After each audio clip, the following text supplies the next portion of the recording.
Saudara, jenazah Putu Satria Ananta Rastika, siswa Sekolah Tinggi Ilmu Pelayaran yang tewas dianiaya oleh seniornya tiba di Bali. Jenazah sementara dititipkan di RSUD Klungkung sambil menunggu upacara pemakaman. Jenazah siswa STIP Putu Satria Ananta Rastika disambut isak tangis keluarga saat tiba di RSUD Klungkung.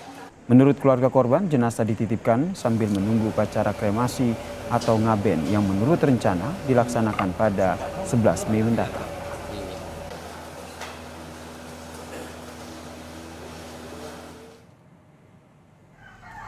Keluarga Putu Satria masih terpukul atas kematian anaknya yang tak wajar yang diduga akibat dipukul oleh seniornya. Karangan bunga duka cita pun tampak berjejer di rumah duka di Desa Gunaksa, Kecamatan Dawan, Klungkung, Bali, saudara. Sang orang tua dari Putu Satria bercerita bahwa keinginan bersekolah di Taruna Sekolah Tinggi Ilmu Pelayaran merupakan cita-cita korban sejak dulu. Kini akibat perlakuan dari seniornya membuat anaknya meninggal sia-sia.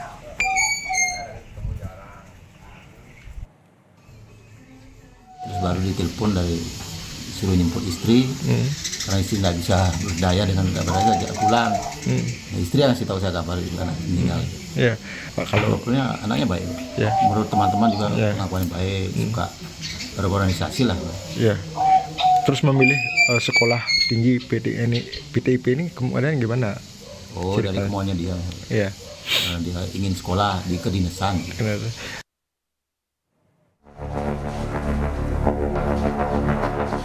Ya, saya mohon dari pihak polisian untuk menggali lebih jauh keterangan, biar saya rasa tidak mungkin dilakukan satu orang.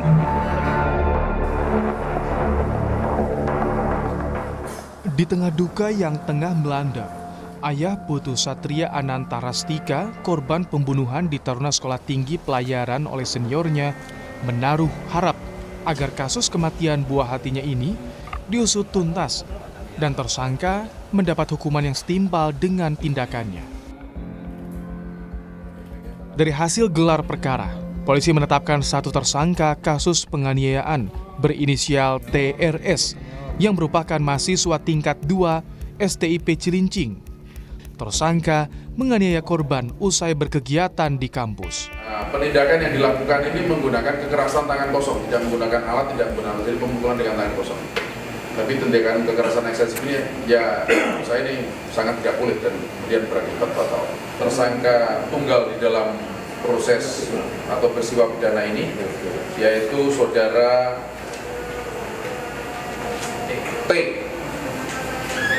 TRS, ya, saudara TRS, salah satu taruna STIP Cilincing tingkat 2. Kasus kekerasan yang dilatar belakangi arogansi senioritas bukan kali ini saja terjadi. Tahun 2017, ada 6 siswa dianiaya senior di kompleks STIP. 1 siswa tewas dan 5 lainnya harus dirawat di rumah sakit. Lalu pada tahun 2015, terjadi kasus kekerasan yang sama yang dilakukan di lingkungan sekolah yang mengakibatkan 1 orang tewas. Di tahun sebelumnya, 2014, kasus kekerasan senior juga terjadi. Korban tewas setelah dianiaya oleh seniornya di sebuah rumah kos. Kementerian Perhubungan selaku yang mewadahi sekolah ini pun membentuk tim investigasi khusus terkait tindak kekerasan di STIP yang dilakukan oleh seniornya terhadap juniornya. Tak hanya menginvestigasi tentunya, tapi bagaimana ada upaya preventif sehingga kekerasan yang berujung pada hilangnya nyawa tak lagi terulang. Tim Liputan Kompas TV.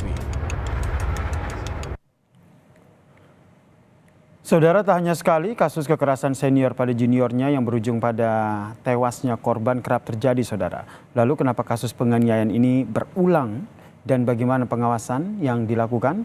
Kita bahas bersama dengan psikolog forensik Mas Reza Indragiri yang telah bergabung bersama kami di Kompas Malam. Salam sehat, Mas Reza. Malam, ini miris ya Mas Reza ya, siswa yang jauh-jauh merantau begitu mengejar cita-citanya ke sekolah STIP justru harus merenggang nyawa di tangan seniornya. Kenapa hal ini kerap terjadi? Kita bisa tinjau dari faktor manusianya, artinya si pelaku dan korban, dan juga kita bisa tinjau dari faktor institusinya. Bicara tentang faktor pelaku dan korban, ya teori yang paling sering digunakan adalah teori relasi kuasa. Senior menjinakkan yang junior, yang kuat menaklukkan yang lemah, yang superior melumpuhkan yang junior, dan sejenisnya.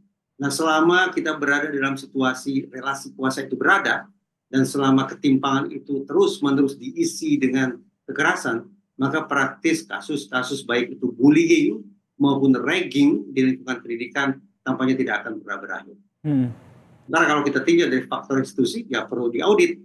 Kalau memang lembaga pendidikan secara umum memang menaruh zero tolerance, toleransi nol terhadap kekerasan, maka silakan dicek bagaimana sesungguhnya zero tolerance itu diterjemahkan di lapangan dan dalam bentuk aturan, dalam bentuk reward, dan seterusnya, dan seterusnya.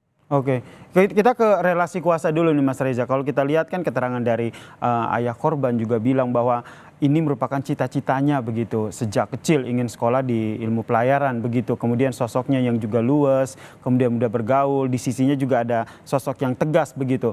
Kenapa profiling orang seperti ini justru menjadi korban?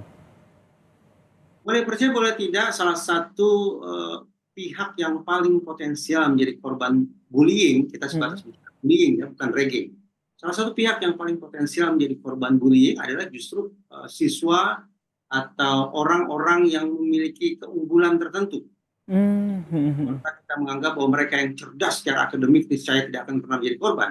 Justru mereka yang sangat cerdas secara akademik, yang sangat menarik dari sisi penampilan, bahkan juga mungkin memiliki kekuatan finansial ekstra dibandingkan teman-teman, mereka yang berada di sudut-sudut kanan kurva normal, itulah yang sangat rentan untuk menjadi korban perundungan atau bullying.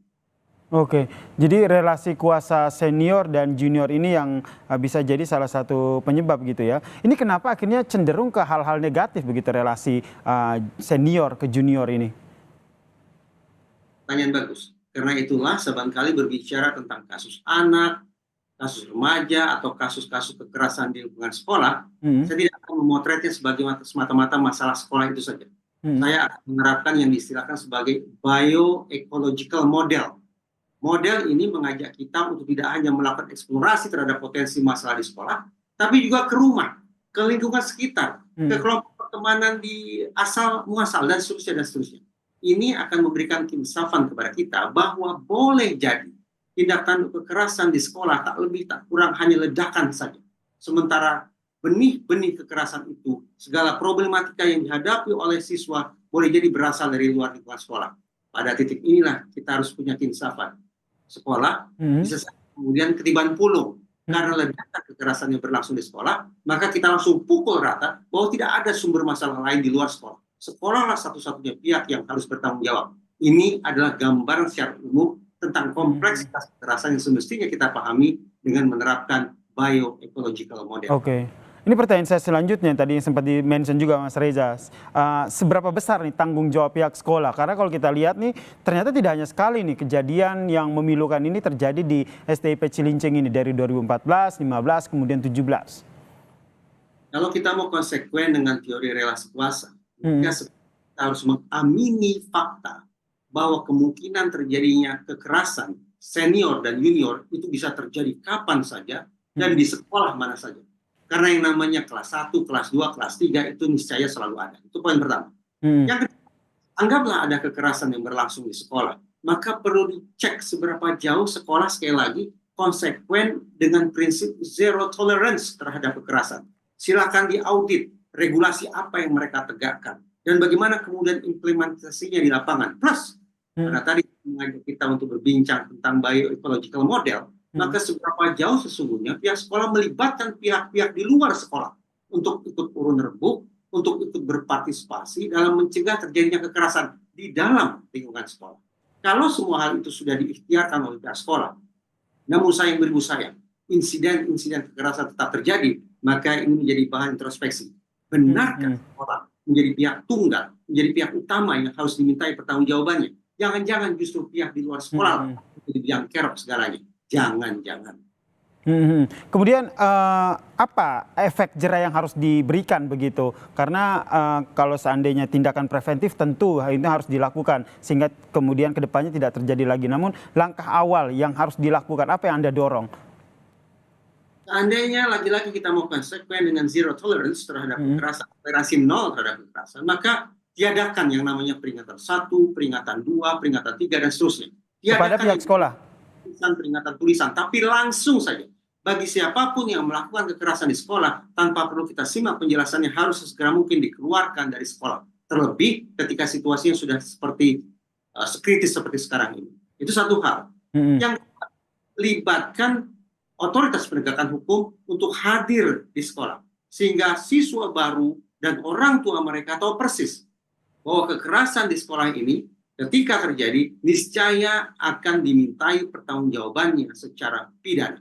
Dengan adanya pesan yang keras semacam itu, terlebih kalau ditegakkan secara cepat dan konsisten, maka kita patut berharap bahwa insiden kekerasan di sekolah akan bisa ditekan untuk tidak mengatakan kejadian. Kita berharap ya ini kejadian terakhir dan kekerasan di sekolah, ada relasi kuasa junior dan senior ke junior ini dapat ditekan, tidak hanya pihak sekolah tapi peran semua aspek yang berada di sekitar lingkungan sekolah ini. Terima kasih psikolog forensik Mas Reza Indragiri telah bergabung bersama kami di Kompas Malam. Salam sehat Mas Reza.